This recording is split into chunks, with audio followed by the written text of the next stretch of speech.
I pulled my 2003 Toyota Camry into the sprawling driveway of Riverside Park, the sunlight glinting off expensive cars around me. 3 days ago, I had closed a $90 million real estate deal, the Meridian Tower acquisition that would reshape the downtown Atlanta skyline. My phone was still buzzing with congratulatory messages from investors.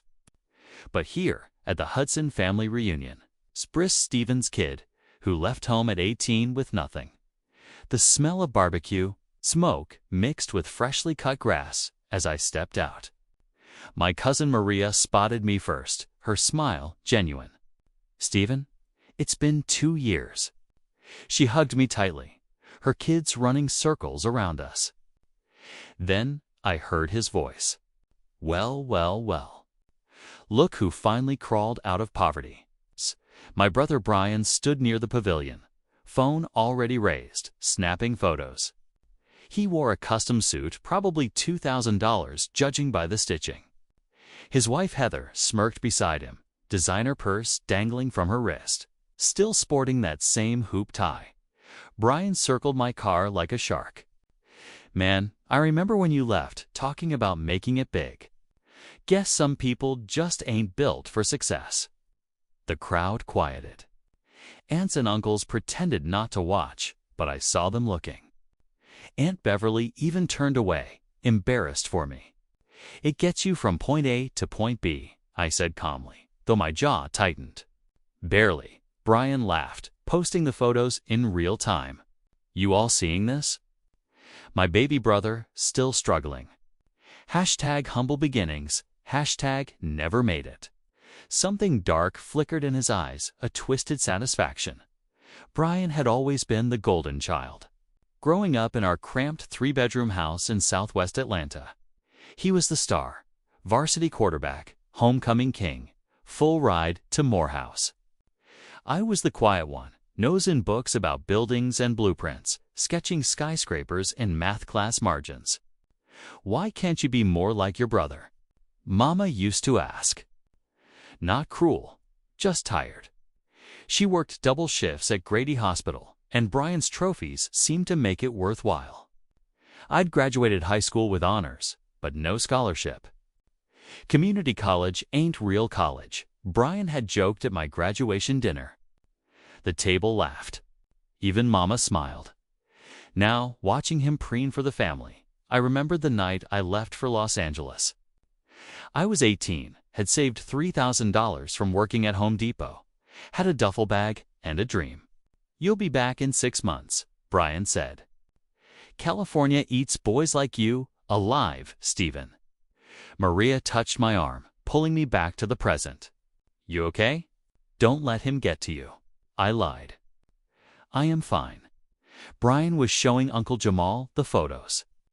I had tried to help him, offered him a job at my dealership, but he was too proud. He'd rather drive this embarrassment. My hands clenched. The dealership? Brian managed a mid-tier car lot in Decatur. Made decent money. Talked like he owned General Motors. "That's family, though," Brian announced loudly. "Always there for each other, even when some don't appreciate it." Beverly nodded approvingly. I felt 12 again, invisible beside my brother's shine. The potato salad tasted like cardboard in my mouth. I sat at a picnic table with my younger cousins. The kids' table, though I was 31, Brian held court at the main pavilion. Surrounded by elders hanging on his words about quarterly profits and premium inventory. "Uncle Steven, is that really your car?" My nephew Casey, 9, pointed at my Toyota with genuine confusion.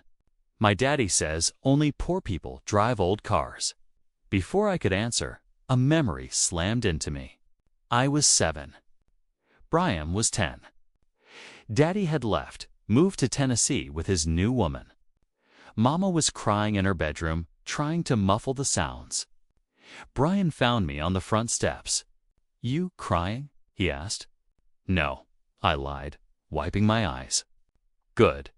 Hudson men don't cry. We handle business." He put his arm around me, protective. "Don't worry, little bro. I got you." For a few years, he did. Walked me to school, scared off bullies, helped with homework. Then something shifted in high school. His success became a weapon. My struggles became his punchlines. Casey was still waiting for an answer. Yeah, buddy. It's my car. Reliable, but ugly. Maria swooped in, redirecting him toward the bounce house. Go play, baby. She sat beside me. Brian's been worse since his dealership started struggling. He won't admit it, but sales are down. He's scared. Scared of what? Of being ordinary, she said simply. The afternoon crawled like slow torture. Brian was performing, gesturing wildly, voice carrying across the park, gathering a proper audience. I pulled out my phone. Listen, you want this BMW or not? Because I've got 3 other buyers lined up. Brian snapped his fingers, closed the deal in 20 minutes. That's how you negotiate. That's how you make real money. Heather nodded along like a backup singer, barely acknowledging me, except for a cutting glance at my off-brand polo shirt. I checked my phone. 18 new emails. My partner, Nelson Shaw, had sent photos from the Meridian Tower site. Construction crews were mobilizing, architectural renderings refined. The building would be 42 stories of mixed-use luxury, residential and commercial, with a price tag that would have made Brian's jaw drop. But I said nothing. Sipped sweet tea, watched my brothers shine. Mama waved me over. My stomach dropped. The last thing I needed was a family spectacle. I walked to the pavilion, all eyes tracking me. Baby Brian says you turned down a good job from him. Mama's face held disappointment. Why are you being so stubborn? Mom, I have a job. Doing what? Brian interrupted, smirking. Property management. Right? His tone made it sound like janitor work. Development, I corrected quietly. Right? Right. You developing anything besides excuses. Uncle Jamal leaned forward. Boy, you can't be too proud to accept help. Your brother's trying to look out for you. I appreciate it, but no buts, I said. Aunt Beverly chimed in. Family helps family. Brian's doing well. You're struggling. That's what the reunion is about, supporting each other. I kept my voice even. I'm not struggling. I'm fine. Brian pulled out his phone. These are the pictures I just posted. Pray for my little brother, y'all. Times are tough, but God is good. 200 likes already. Something snapped inside me, not anger yet, but cold clarity. He was using me as a punchline. Take them down, I said. What? Public park, public photos. You should be thanking me. Take them down. He fumbled, fingers clumsy. There are so many comments. Then start deleting. Mama touched my arm, voice small. Stephen, baby, I'm so sorry. I should have believed in you more.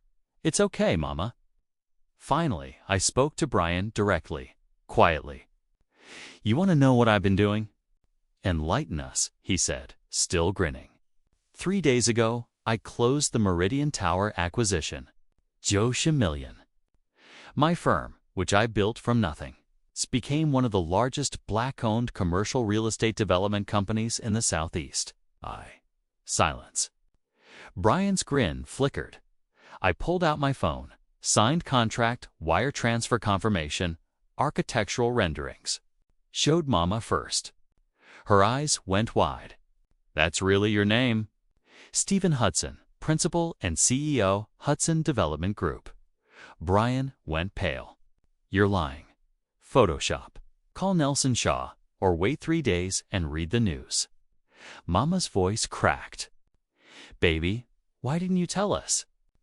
Because I wanted to see who I really was to this family without the money, if my worth was in my car or my character. Maria moved closer, pride shining. Brian finally found his voice, strangled. You let me. You did that to yourself. I saw him wrestling with pride, shame, the little boy told he had to be perfect. Finally, he confessed. The dealership's failing. 3 months from bankruptcy. Heather doesn't know how bad it is. Nobody knows. I needed someone beneath me just for a moment. You're not a fraud. You're struggling.